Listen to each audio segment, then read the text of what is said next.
Shambhu border से दिल्ली कूच को किसान तैयार हैं। 101 किसानों का जत्था दिल्ली कूच को तैयार है। दोपहर 12 बजे पंजाब हरियाणा बॉर्डर से किसानों के कूच की तैयारी है। किसान नेता सरवन सिंह पंढेर का आरोप है कि दिल्ली तक पैदल जाने नहीं दिया जा रहा। बड़ी खबर आपको बता रहे हैं, किसानों ने पहले ही कहा था कि 7 दिसंबर तक हम इंतजार करेंगे सरकार से बातचीत का, अगर कोई न्योता मिलता है या कोई पहल की जाती है, वरना हम 8 दिसंबर को दिल्ली कूच कर देंगे।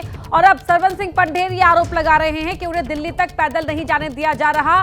केंद्र के मंत्री बोलते कुछ हैं, करते कुछ हैं। बिना ट्रैक्टर जाने को हम तैयार हैं, तो फिर दिक्कत क्यों है, ये सवाल कर रहे हैं सरवन सिंह पंढेर।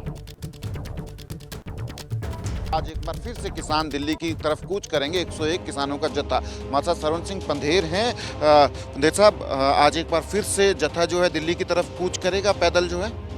हाँ, 101 किसान मजदूर का जत्था दिल्ली की ओर कूच करेगा। पर जैसा हमने 6 दिसंबर को देखा कि काफ़ी टीयर गैस भी इस्तेमाल हुई है ना, तो सरकार जो है आपको आगे क्रॉस करने नहीं दे रही, पैदल भी जाने नहीं दे रही है। यही सबसे बड़ा सवाल है। जो पिछले आज 300 दिन पूरे हो गए हमारे मोर्चे के, जो पिछले 300 दिन से बोल रहे थे, देश की अदालतों में जाके बोल रहे थे, केंद्र के हो राज्यों के, भाई ट्रैक्टर ट्रॉली छोड़ दो, ये देश के अमन कानून के लिए खतरा है। अब पैदल चलते हुए लोग कैसे खतरा है?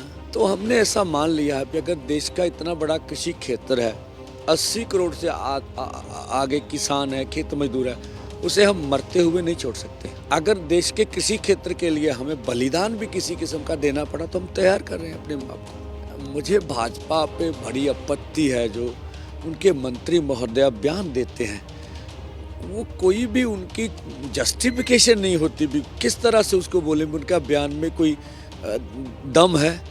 या तो प्रधानमंत्री बयान दे या गृह मंत्री, 2 ही आदमी हमें तो नजर आते हैं कि उनका ही चलती है वहाँ। अब देश के कृषि मंत्री संसद में ये बोल रहे हैं कि हम C-250 के अनुसार फसलों की खरीद करेंगे, सभी फसलों की। ये अकेला बयान देने से थोड़ी ना चलेगा। आप प्रधानमंत्री को आगे लाइए, वो बोले, उसको इम्प्लीमेंटेशन करके दिखाइए, उसका लॉ लेके आइए, भाई हम कहेंगे अच्छी सरकार है ये। और शंभू बॉर्डर पर इस वक्त क्या हालात बने हुए हैं, जानने के रुख करते हैं हमारे सहयोगी सचिन कुमार का, जो लाइव जुड़ रहे हैं हमारे साथ। सचिन, सरवन पंढेर यहाँ पर साफ कह रहे हैं, केंद्र के मंत्रियों पर आरोप लगा रहे हैं कि वो कहते कुछ और है, करते कुछ और है। वहां की तस्वीरें भी दिखाएं और जरा हालात बताएं। जी, मैं शंभू बॉर्डर पे हूँ इस वक्त। यहाँ 13 फरवरी से किसान जो है धरना दे रहे हैं, पर किसान जो हैं आज जो है दिल्ली कूच का कार्यक्रम है। 101 किसानों का जत्था जो है आज एक बार फिर से दिल्ली की तरफ मार्च करने की कोशिश करेगा। तो यहाँ किसान जो हैं अब इकट्ठा होना शुरू हो गए हैं। स्टेज जो है उसकी कार्रवाई शुरू हो गई है और 12 बजे किसान जो है 101 किसानों का जत्था जो है वो दिल्ली की तरफ मार्च करेगा। अब देखना यही है कि आज क्या क्या यहाँ होता है, क्योंकि 6 तारीख को जब किसानों के जत्थे ने दिल्ली कूच की कोशिश की थी, तब जो किसानों के ऊपर जो है आंसू गैस का इस्तेमाल जो है हरियाणा की तरफ से हुआ था और किसान आगे नहीं बढ़ पाए थे।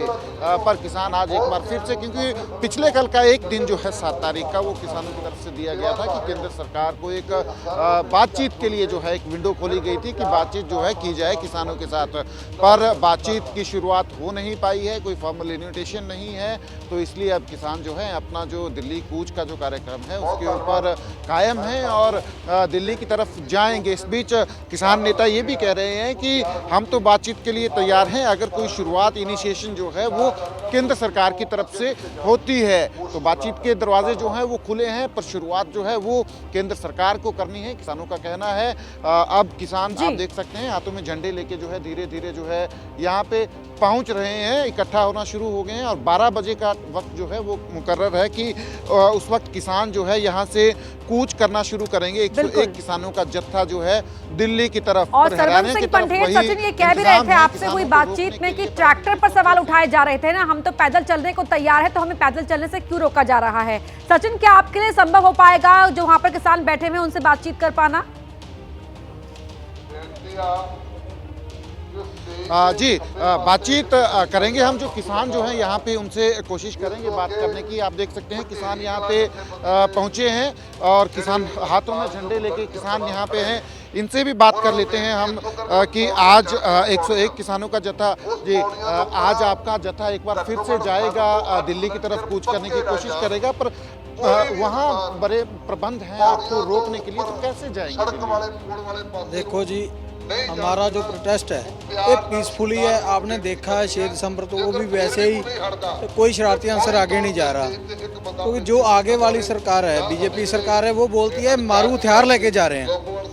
आज जो 6 तारीख के उसके भी सख्त प्रबंध किए हैं, उसको बोला है कल्ले कल्ले आदमी को चेक कर ले कि इसके पास मारू हथियार कौन सा है, जी आपको शंका है तो फिर भी ये बोलते हैं, तो फिर ये तो स्पष्ट होता है ना भी ये रास्ता किसानों मजदूरों ने नहीं रोका, ये बीजेपी सरकार ने रोका है किसानों मजदूरों को दबने के लिए, क्योंकि हक्की मंगा खोने के लिए रोक रही है। हम तो पीसफुली दिल्ली जाना चाहते हैं, दिल्ली जाएंगे, क्योंकि हमारा तो एक ही मकसद है, जहाँ मरेंगे जहाँ जीतेंगे। जे हम हार के जाते हैं तो हमारी फसलें और नस्लें का मसला है, जे हमारी फसलें और नस्लें ज़मीनें खोई गई तो हमारे जीने का क्या फ़ायदा। यहाँ मर जाना किसानी के लिए तो 84 लाख करोड़ लोग जो हैं उसका बड़ा हो जाएगा, जे हमारी शहादत हो जाती है। आप देख सकते हैं कि किसान जो हैं ये बोल रहे हैं कि हम या तो जीतेंगे या फिर मरेंगे। तो किसान जो है एक तरीके से पूरी तरह डिटरमाइन है कि हम दिल्ली जाएंगे या तो फिर मांगे जो हैं वो मनवाएंगे। तो आज देखना है कि 101 किसानों का जत्था जो है दिल्ली की तरफ कूच करेगा तो उनको रोका जाएगा। हरियाणा की तरफ से जो है बॉर्डर के ऊपर जो इंतजाम किए गए हैं हरियाणा सरकार पूरी की तरफ व्यवस्था से, वहां पर और इस रोकने बीच की गई है। और कैसे अब आगे बढ़ पाते हैं, आगे अपडेट के रुख करते रहेंगे। आपका सचिन बहुत धन्यवाद इस पूरी बातचीत के लिए।